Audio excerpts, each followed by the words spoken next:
Potato is tomato. Hello, today is January 24th, 2022. Today we have a guest, Grasshopper. Why don't you tell us what we're going to be talking about today? Today, we're going to talk about different game consoles. I think. Actually, that's exactly what we're going to be talking about. And to start off, let's talk about what are the different gaming consoles. But just before we start, we are biased because we all do own an Xbox, so we are sorry if someone else has a different opinion. The different kinds of consoles or gaming rigs are Xbox, PS, PC, and Nintendo. And those are just some of the known companies. There's probably more out there, but those are probably some of the ones that you might know. And as we talk about the different consoles, why don't we talk about what do you think is the most pricey console out there?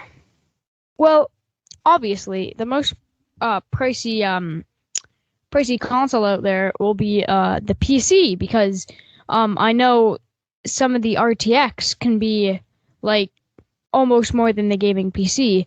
So obviously that's going to be more expensive than the other leading brands. Yeah, and as we talk about the most expensive, we also got to talk about the least expensive.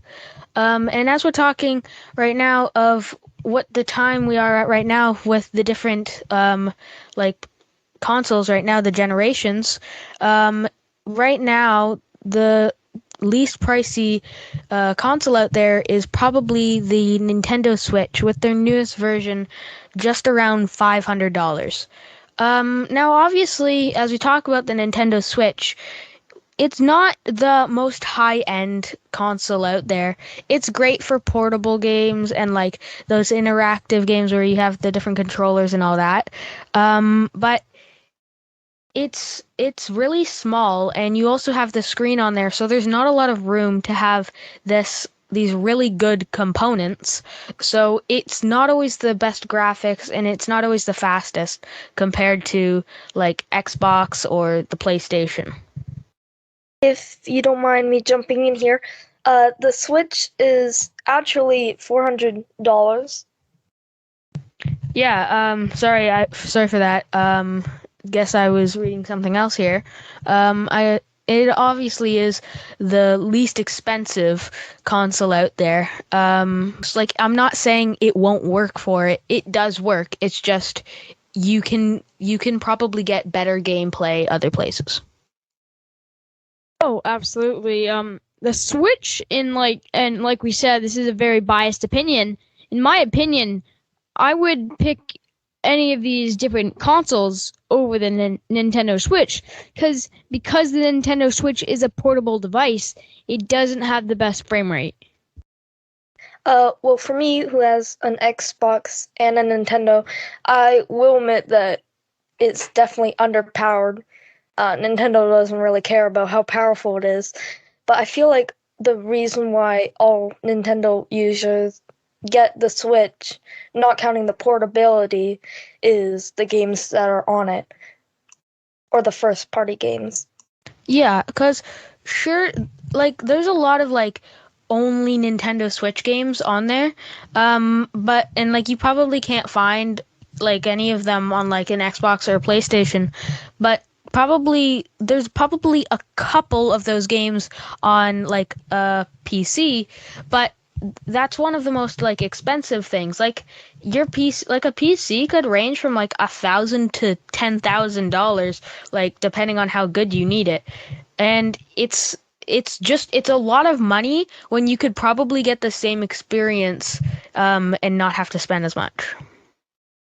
Actually, right now I'm saving up for my own gaming PC, and like you said, they're extremely expensive. And it's really depending on which one you buy, because there's some HP ones for $500, but they're not as good as the more high end deals.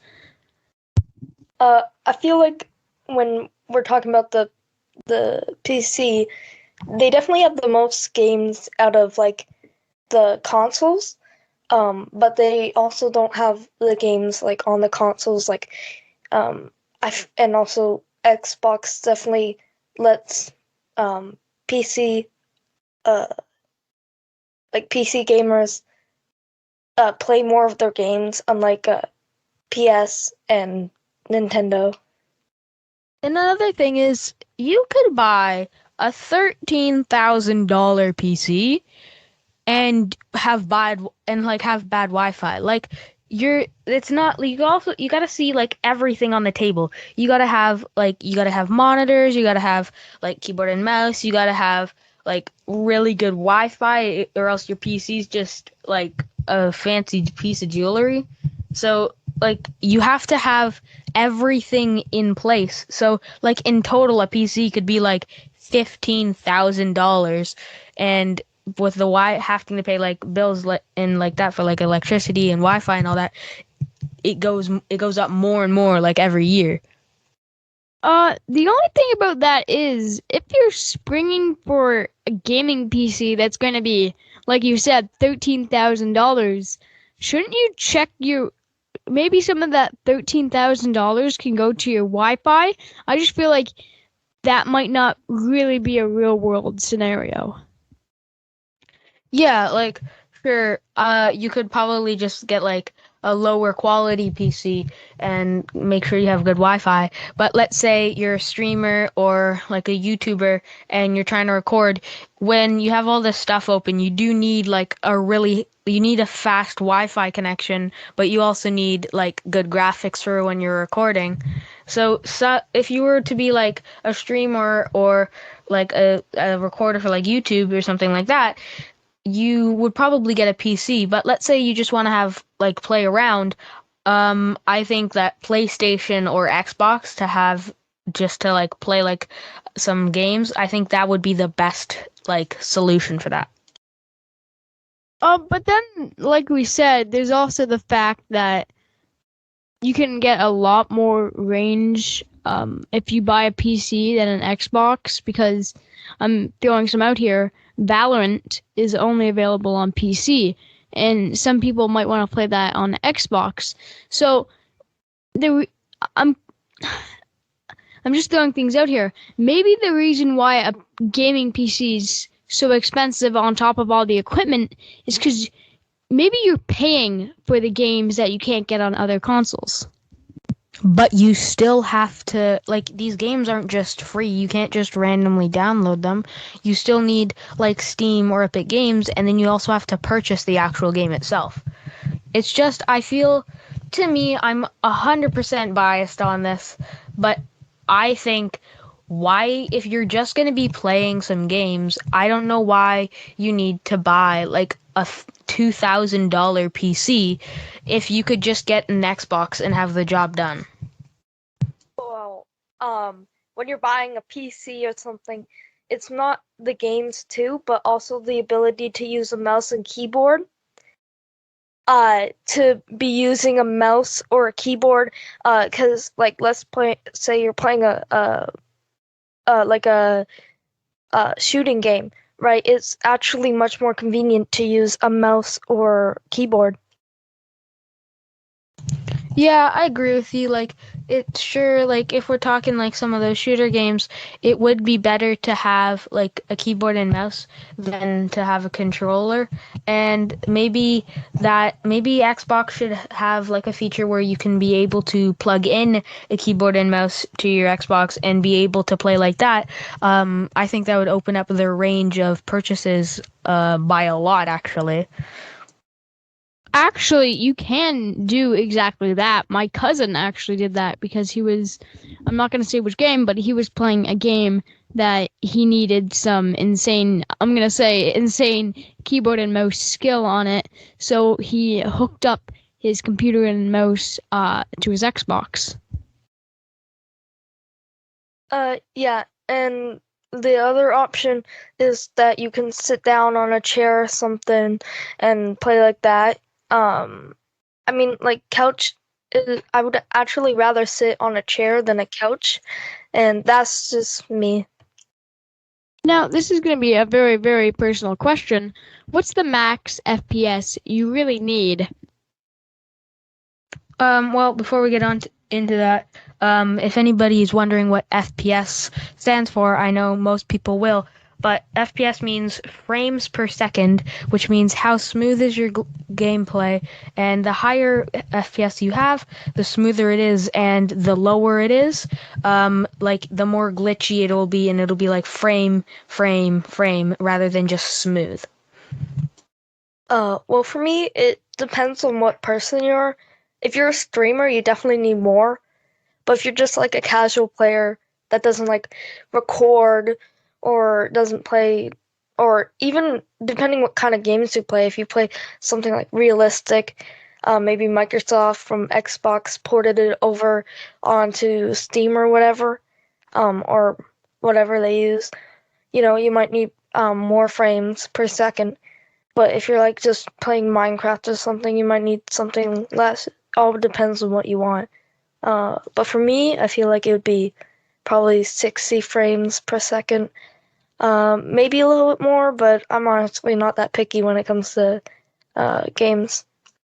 Yeah, but like at a certain point of like your frame rate, like at a certain point, I think, do you really need 300 frames per second? Because I think that 120 compared to like 300, I don't think it's going to be a visual, like you're not going to be able to really tell the difference unless you're trying to like stream or anything like you said. But so if you're just playing by yourself, like I think max probably, I obviously have no idea, but to me, I think like max like 120, like 200, somewhere around there. I don't know why you would need any more because I don't feel like there'd be any visual difference at that point. Well, yeah. And also, I remember watching this video of this guy like buying a PC and just maxing up the frames. And then like once he got past like 120, you could like barely tell anything. So it really doesn't matter unless you're recording or playing on Twitch. Actually, the human eye, a regular person can only see up to 30 to 60 frames per second, and potentially a little more. Some humans believe that they can see up to 240 FPS. So once you reach beyond that barrier, like you said, people are maxing out the PC. It's a waste of money all of a sudden. Yeah, but remember, if you have like a Twitch open, like streaming what you're doing, or you're recording a video and you have like all this face cam and all that, it goes down because it's using more like of that. It's using more of that FPS other places, and so your FPS, like let's say you have 120, and let's say you're streaming and recording at the same time, you probably go down to like 900, like probably 90 or something like that. I definitely agree with the bucket because, like, depending on what you're doing, right? If you're doing Twitch or even like the more high quality game you have, because my laptop is actually pretty good, but when I downloaded Cooking Simulator on my laptop, it could not run. It was so bad and just not possible to run. So Well, yeah. kind of like the Nintendo. It doesn't have as much space as like a tower, like a big PC tower, or like an Xbox or like a PlayStation. It doesn't have as much room because it's super flat. Sure, it's long, but it's flat, which means it can't fit in the biggest graphics card in the world to make it go faster. Now, the next thing we're going to be talking about is subscriptions, such as Xbox Game Pass, Nintendo Online, PlayStation Plus, PC Game Pass, Xbox Game Pass for PC. Yeah, like there's a lot of like those subscriptions, and I think a lot of these consoles are moving towards that because it's like it's the new way to go. Like Spotify, for example, like there's a lot of things that are moving to subscriptions because it's an automatic payment. A lot of people won't realize it unless they're checking like their bank account like a lot, like constantly. So when you have, like, let's say you link to like a Nintendo Online thing, you're probably gonna forget and it's gonna keep going. And that's how the Nintendo can take your money. Sure, it's like, oh yeah, you get like the first month, it's like $4.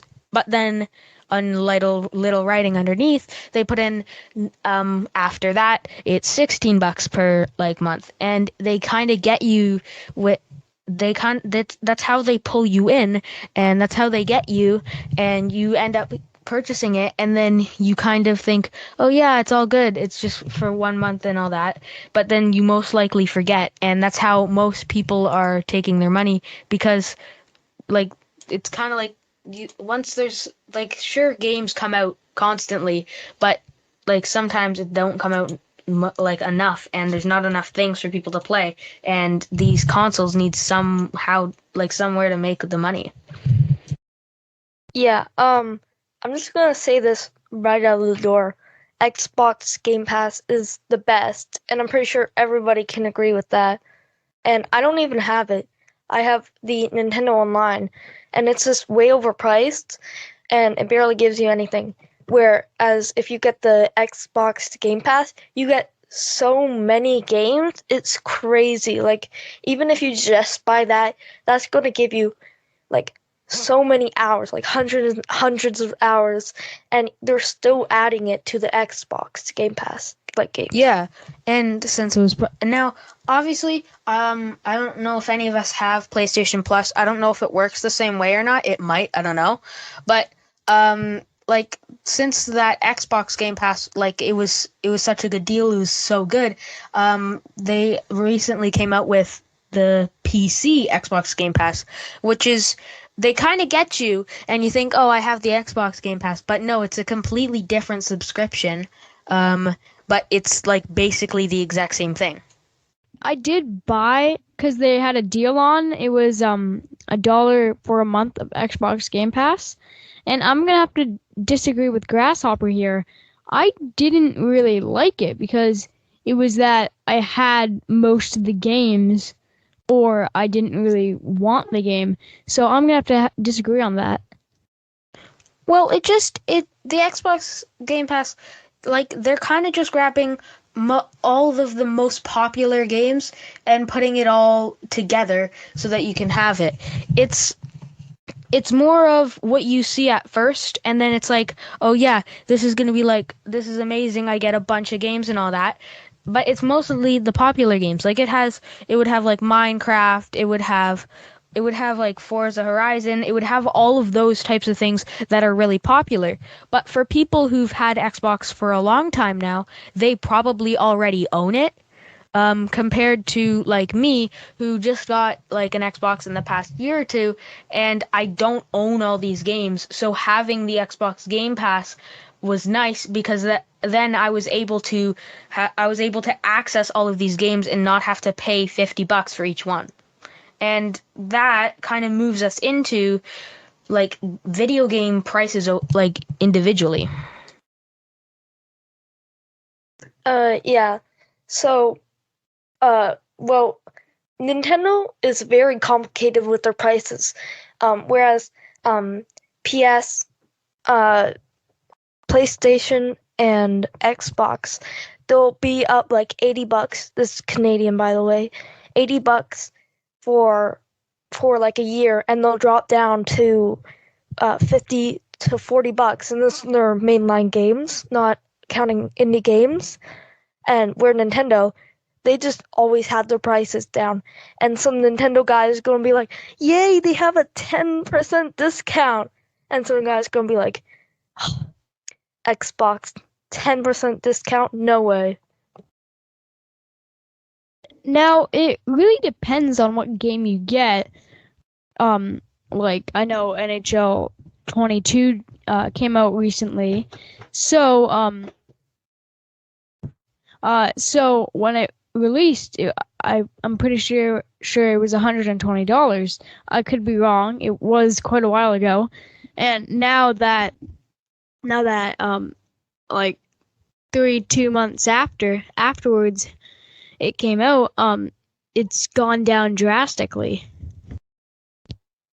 Yeah, it's all about what games you want. Like for like on like PlayStation, they've come out with their Spider-Man game, and that's kind of pulled more people into wanting to get a PlayStation because everyone wants to play this like Spider-Man game.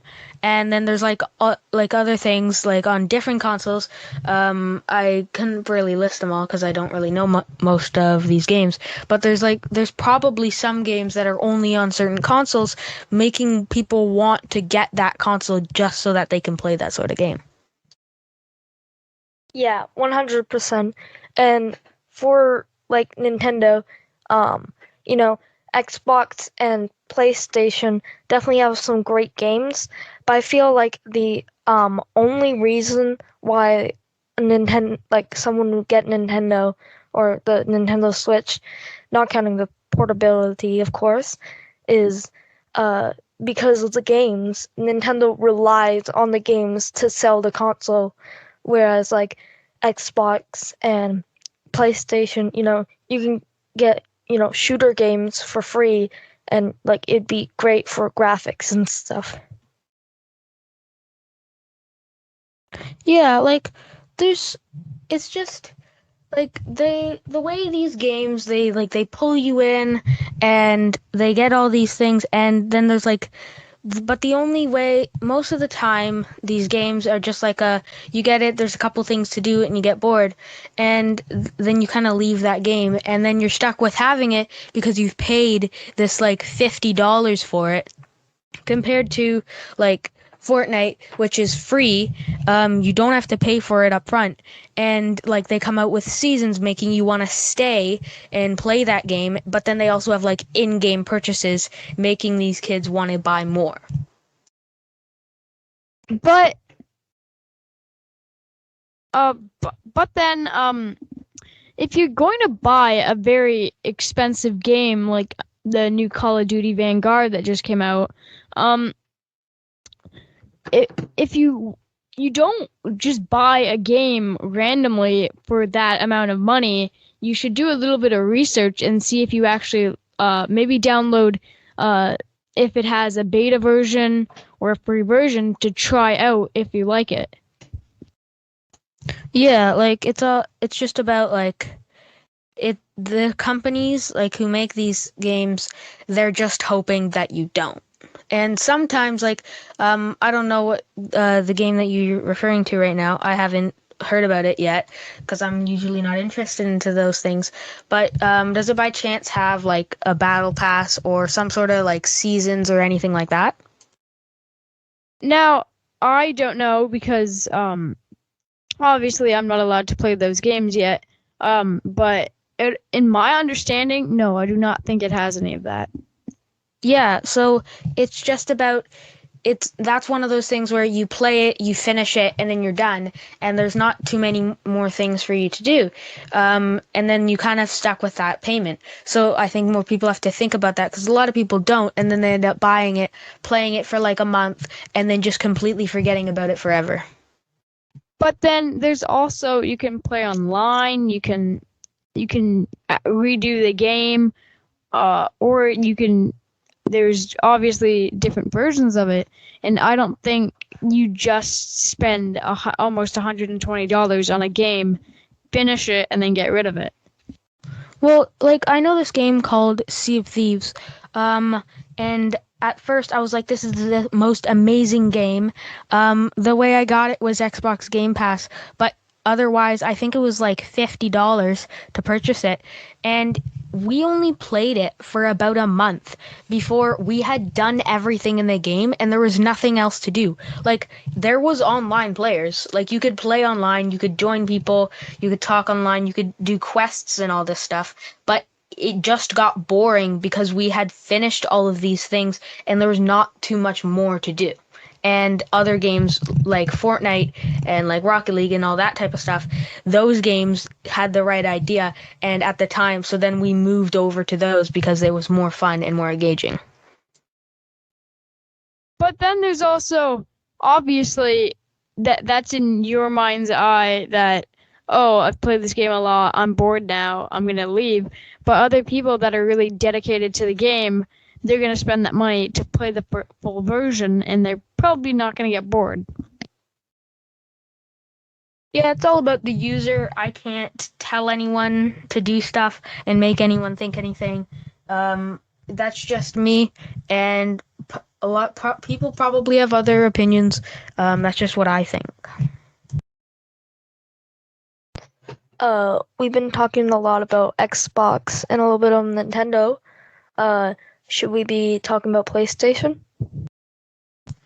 Yeah. I don't really know a lot on PlayStation because I don't own one and I haven't used one really before. So I might not be that big of a help. But if you know a lot, feel free to just go on about it. All right. So, I haven't owned a PlayStation yet, but it's pretty much like an Xbox. But different games. So I feel like we should be talking about Xbox games and PlayStation games, and what would be the best. In what would be the best games in your opinion? Yeah, like the only real game that I've heard that it was a big thing from PlayStation was the Spider-Man game, and I heard a lot of like hockey games. Yeah, I've heard the same games of what you just said. The only big ones were, the Spider-Man game and the different versions of it, and NHL hockey. Well, I know many games from PlayStation, mostly by seeing reviews of them and also just seeing gameplay. And pretty much the difference, there's like Ratchet and Clank. I don't know if I'm pronouncing that right, but hopefully I am. And the Spider-Man game was very, very popular. And there's definitely a lot. Tomb Raider was one, I'm pretty sure, and it came over to Xbox, and then it came back to PlayStation, which was really, really weird. And yeah, we could have a whole conversation about that later. But in my opinion, I think the PlayStation is like the best for their first party games, because I feel like Xbox has just been like Forza, God of War, or Gears of War, and then they just get out another title once every like year. And I feel like PlayStation definitely has more variety in their games. Yeah, so overall, I think after talking for a while on this, we've concluded that PCs are one of the most expensive and most high quality. PlayStation has a good variety of games. Xbox is good if you want to just play with some friends just casually and like you don't have to pay a jillion dollars. And Nintendo is good for their like special games that they've had and for its portability.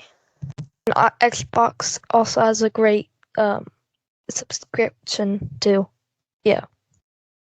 Now, that's all the time we have today, unfortunately. Thank you very much, Grasshopper, for coming on today's show.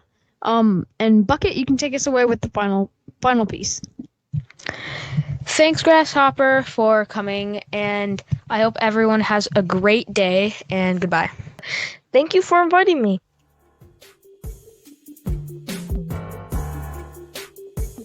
Potato is tomato.